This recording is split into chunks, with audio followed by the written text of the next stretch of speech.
My name is Tom Meuser. I'm the director of the Gerontology graduate program here in the School of Social Work.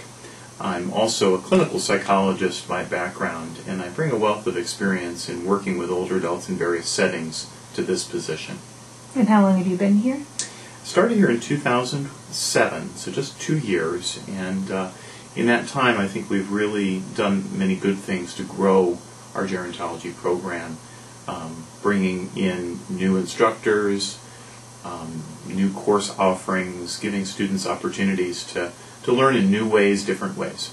I'm a pretty active program director. I spend a lot of time with students in advising every semester, making sure that they really know what they're taking and why, and tying their current classes to longer-term career goals.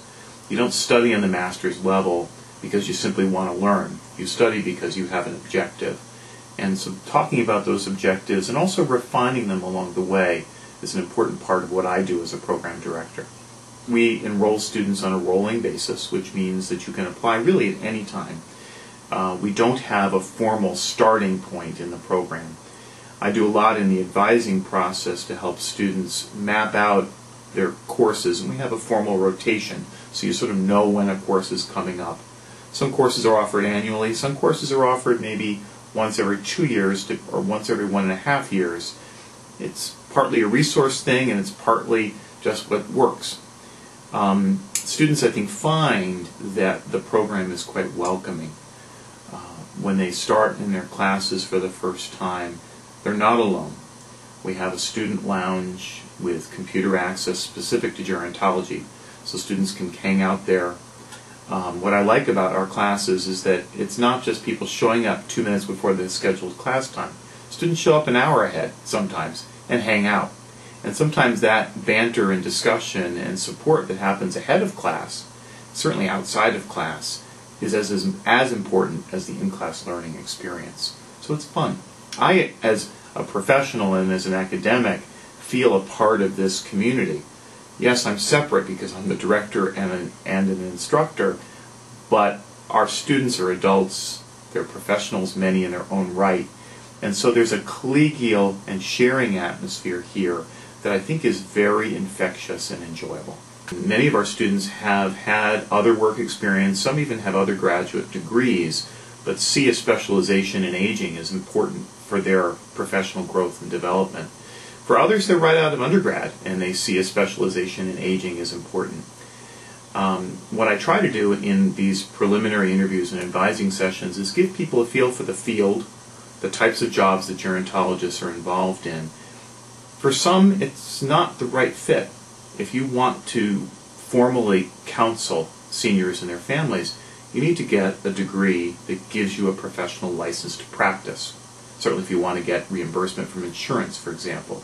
So licensed clinical social workers, licensed professional counselors, these are professionals that can do that, and so some students go in that direction.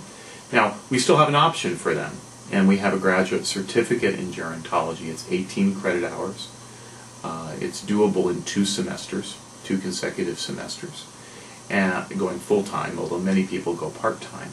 So you can get your MSW or your LPC or your other professional degree and also pursue your graduate certificate in gerontology and marry the two.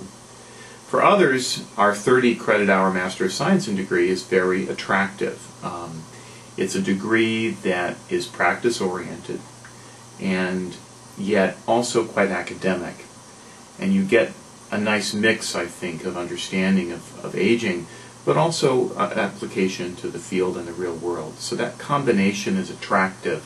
This is a degree that can be completed full-time in 4 consecutive semesters. So we're sitting here in May of 2009. We have students starting this semester, this summer semester, and we operate year-round.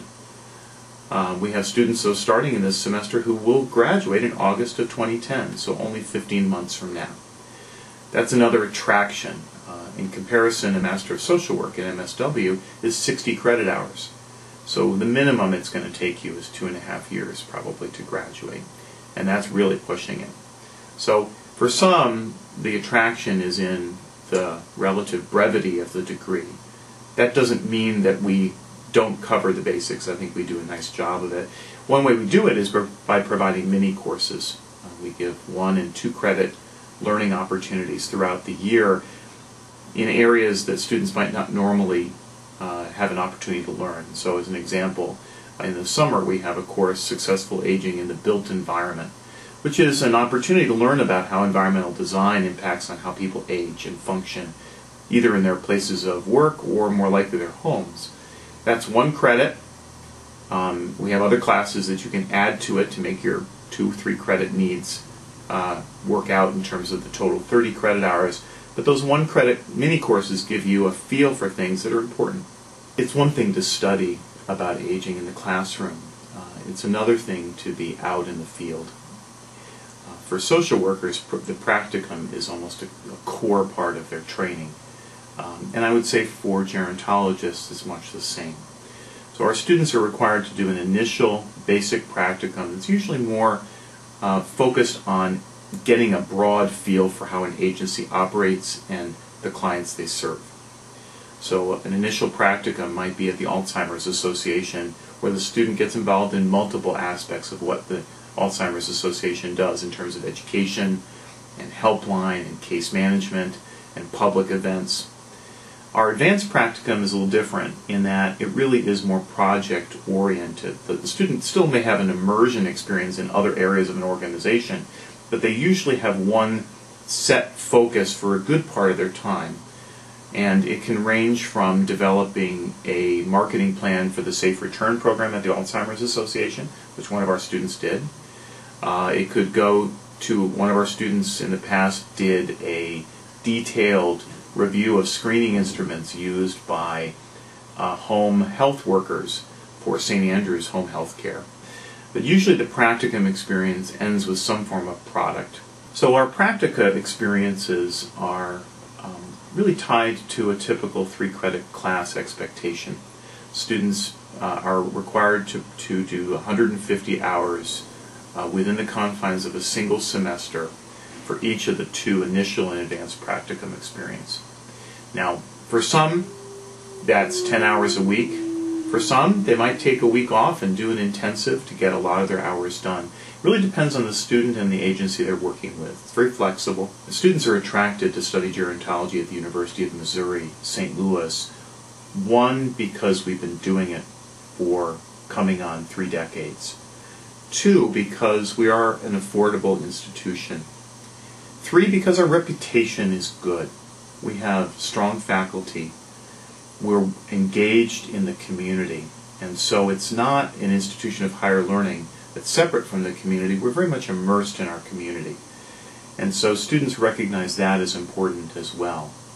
I think as students investigate their options in the area, there are many options. There are even programs now available online.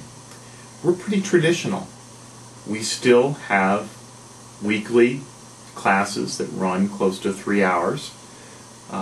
We give assignments and readings. It's all pretty much face-to-face. That doesn't mean we don't use technology. We're using more and more of it to make the learning experience valuable. Certainly video in the classroom of older adults sharing their real-life experiences, something that I value greatly as an instructor. But I don't see how you can study aging from a human service perspective, particularly if your goal is to actually work with people and do it on a computer all the time. So the computer is a tool to enhance learning, and we use it. But we're traditional. And I think the traditional aspect of instruction today is a marketing point for many students. Now, it involves coming to campus more, relatively. But I think the interaction, particularly the interaction among the diverse student body we have, many of whom are gerontology professionals in their own right now, it's not just learning from me, the instructor, it's learning from other students. And I think it's an engaging environment. We're not sitting still here. We are constantly pushing the envelope of what it is to study and learn gerontology. And we're very committed to translation to practice.